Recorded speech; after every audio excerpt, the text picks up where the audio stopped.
अरे भैया, बैठ जा, पानी वानी पी ले। कहानी शुरू कर रहा हूँ, लेकिन दिल थाम के सुनना, क्योंकि ये महाभारत का सबसे भावुक और सबसे असमंजस से भरा किस्सा है। कर्ण का, हाँ वही सूर्यपुत्र कर्ण जो जन्म से सूतपुत्र कहलाया, लेकिन कर्म से राजाओं को भी पीछे छोड़ गया।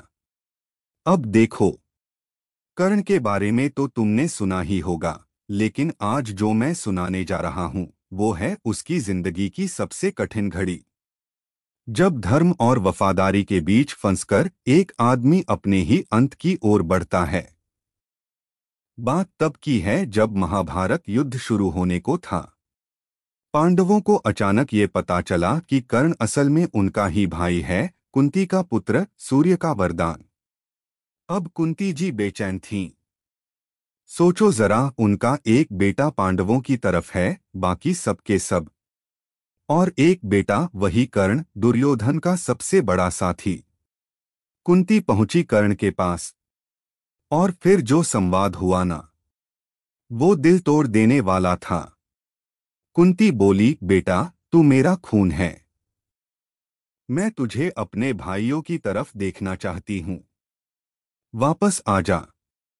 तेरा हक है राजगद्दी, प्रेम, इज्जत। लेकिन कर्ण ने क्या जवाब दिया, माँ मैं जानता हूँ आप सच्ची हैं, लेकिन आपने मुझे तब नहीं अपनाया जब मैं नवजात था।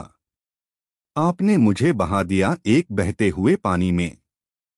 उस दिन से लेकर आज तक जिसने मुझे अपनाया वो था एक रथ चालक अधिरथ, और जिसने मुझे भाई का दर्जा दिया वो दुर्योधन था। माँ मैं जानता हूँ कि मेरा खून क्या कहता है, लेकिन मेरा मन और वचन दुर्योधन के साथ है। अब सोचो भाई, एक तरफ राजपाट, भाई, माँ, सब कुछ वापस मिल सकता था, लेकिन उस इंसान ने दोस्ती नहीं छोड़ी।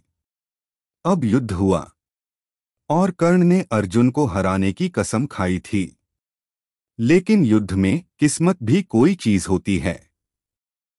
वो दिन आया जब अर्जुन और कर्ण आमने सामने थे, और तभी कर्ण का रथ जमीन में धंस गया। अब यहाँ आता है महाभारत का सबसे बड़ा प्रश्न, क्या धर्म युद्ध में अधर्म सही हो सकता है? कर्ण नीचे उतरा, रथ को खींचने लगा, और बोला अर्जुन से, थोड़ा रुको, मैं तैयार हो जाऊं फिर लड़ते हैं। लेकिन श्री कृष्ण ने अर्जुन से कहा, नहीं अर्जुन, यही समय है। ये वही कर्ण है जिसने अभिमन्यु को बिना हथियार, बिना शस्त्र के मारा था। न्याय उसी दिन मरा था, आज उसका हिसाब बराबर करो। अर्जुन ने बाण छोड़ा, और कर्ण वहीं धरती पर ढेर हो गया। अब देखो, कर्ण की त्रासदी यहीं खत्म नहीं होती। मरते समय भगवान कृष्ण ने आखिरी परीक्षा ली। एक ब्राह्मण का वेश धारण कर मांगा दान, और सोचो, वो कर्ण जो जख्मी था, तड़प रहा था, खून में लथपथ था, लेकिन उसने अपने दांत तोड़कर सोने के दांत निकालकर कृष्ण को दे दिए।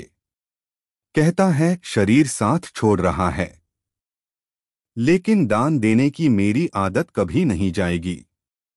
अब सोचो दोस्त, क्या कभी ऐसा इंसान फिर जन्म लेगा जिसने मां को माफ किया, दोस्ती को निभाया, युद्ध में वीरता दिखाई, और आखिरी समय तक दानवीर कहलाया? यही था कर्ण, नायक भी, खलनायक भी, लेकिन सबसे बड़ा इंसान। अगर आपको ये कहानी पसंद आई तो बताओ, अगली बार अर्जुन और एकलव्य की कहानी सुनाओ, या द्रौपदी की अग्निपरीक्षा, क्योंकि महाभारत में हर किरदार एक महागाथा है।